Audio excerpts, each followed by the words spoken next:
हाँ, तो वेलकम। आज देखते हैं लैप्लास ट्रांसफॉर्म के कुछ थ्योरम्स के ऊपर चर्चा करेंगे। तो फर्स्ट थ्योरम है कि Laplace transform of derivative of T.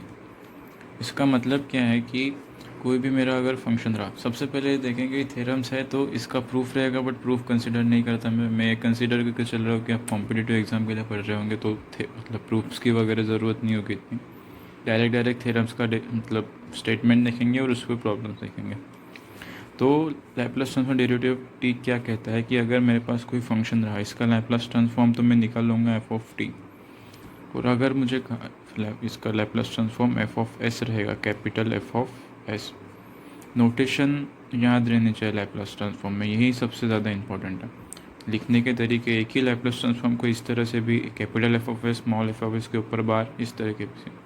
तो कंफ्यूज मत होना, ये एफ ऑफ टी ये फंक्शन हो गया और ये लैप्लास ट्रांसफॉर्म, इसके ऊपर बार दिया और ब्रैकेट में एस है।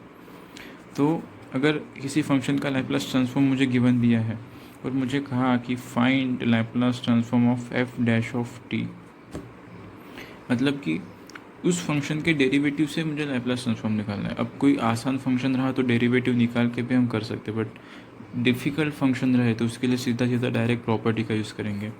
या फिर बोल दिया कि Laplace transform of double derivative of function F of T, तो कैसे निकाले? तो इसका डायरेक्ट फार्मूला है कि लैप्लास ट्रांसफॉर्म ऑफ, अगर फर्स्ट डेरिवेटिव निकालना है मुझे, तो इसका फार्मूला क्या रहेगा? S into Laplace transform of original function F of S minus क्या रहेगा? F of zero.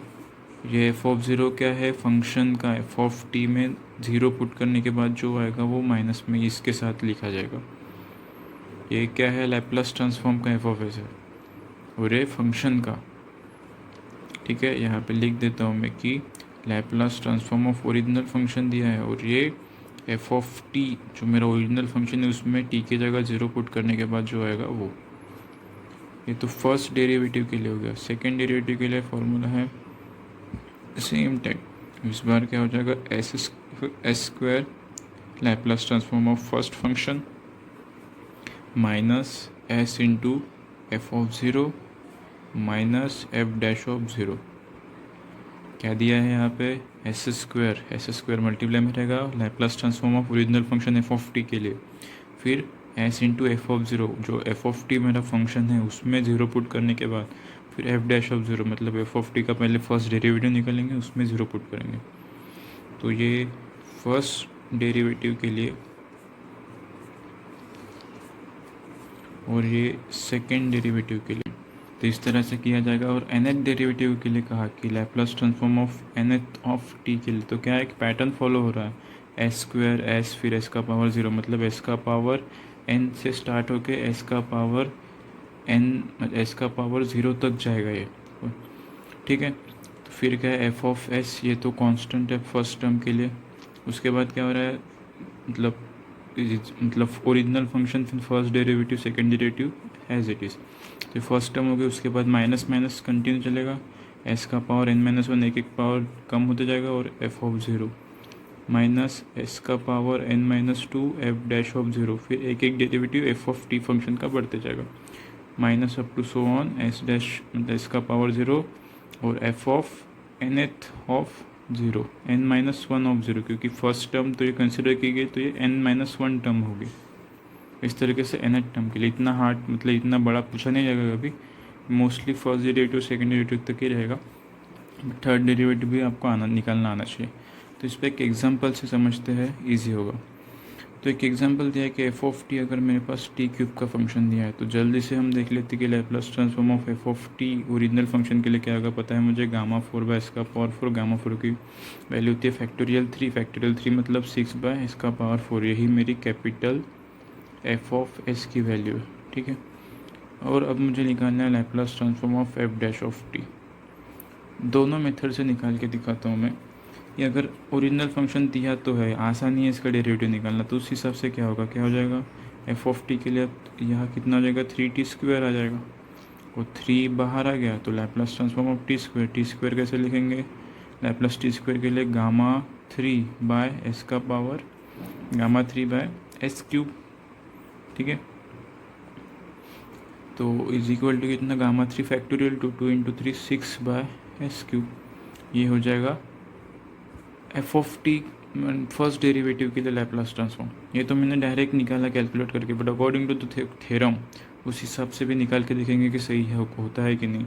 तो क्या हो जाएगा अकॉर्डिंग टू द थ्योरम, मुझे पता है S into capital F of S minus F of zero.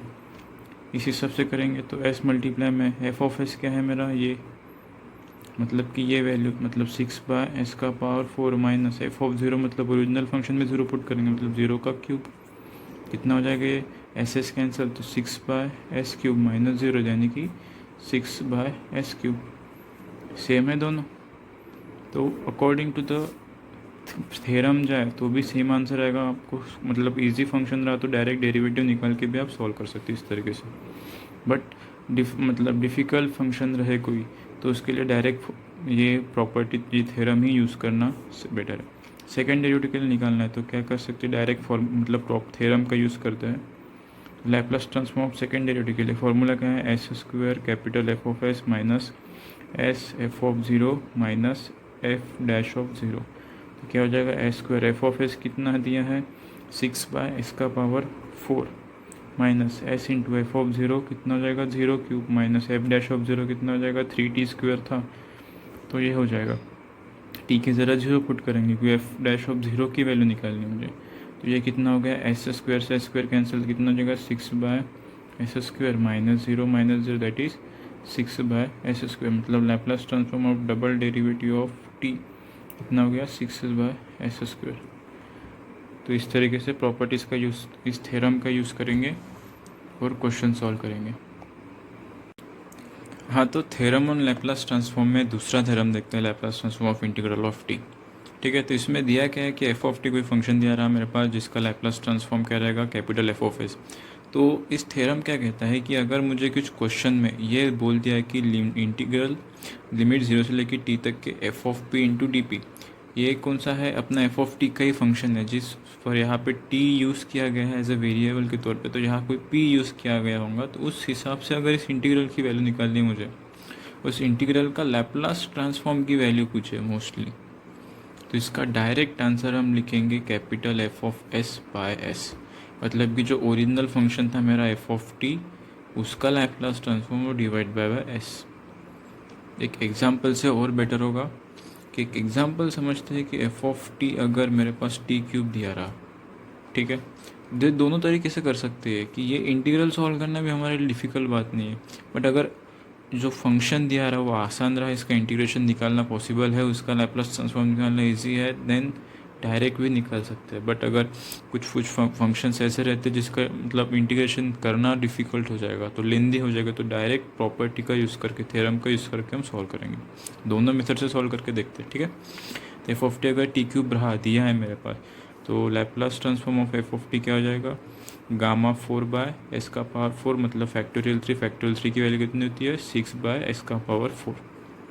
ठीक है, अब मुझे क्या निकालना है, इसका लैप्लास ट्रांसफॉर्म निकालना है। तो लैप्लास ट्रांसफॉर्म ऑफ 0 से लेके T F of P D P.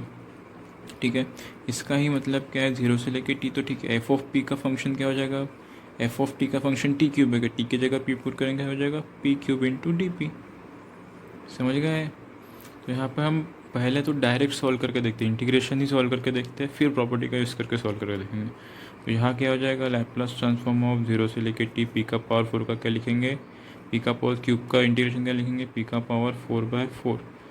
यहाँ पर लिमिट कहाँ से कहाँ तक आएंगे, 0 से लेके टी तक के, तो कितना आ जाएगा, लैप्लास ट्रांसफॉर्म ऑफ टी का पावर 4/4 आ जाएगा ये।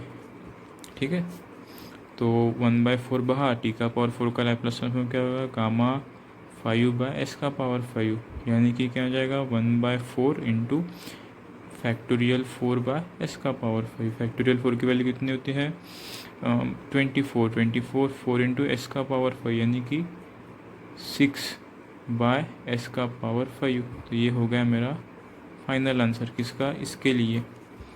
ये तो मैंने डायरेक्ट इस हिसाब से सॉल्व करके देखा, बट अभी according to the property solve करके देखते हैं, ये प्रॉपर्टी के हिसाब से भी ये सही आता कि नहीं देखते हैं। तो प्रॉपर्टी के हिसाब से अगर जाएंगे तो क्या दिया है, लैप्लास ट्रांसफॉर्म ऑफ 0 से लेके T F of P into D P. इसका डायरेक्ट आंसर क्या दिया गया है, capital F of S by S, मतलब कि Laplace transform of original function F of T का लैप्लास ट्रांसफॉर्म क्या था, ये। इसका ओरिजिनल फंक्शन डिवाइड बाय सिर्फ एस करना है। तो ओरिजिनल फंक्शन क्या है, 6/s⁴, और डिवाइड में क्या करना है, सिर्फ एस करना है। मतलब कि क्या हो जाएगा, 6/s⁵ यही आ गया। तो ये इस हिसाब से करेंगे कि दोनों के लिए आंसर सेम ही आएगा, बट कभी कभी लेंदी होगा डायरेक्ट इंटीग्रेशन सॉल्व करना, इसलिए हम प्रॉपर्टी का डायरेक्ट यूज़ करेंगे।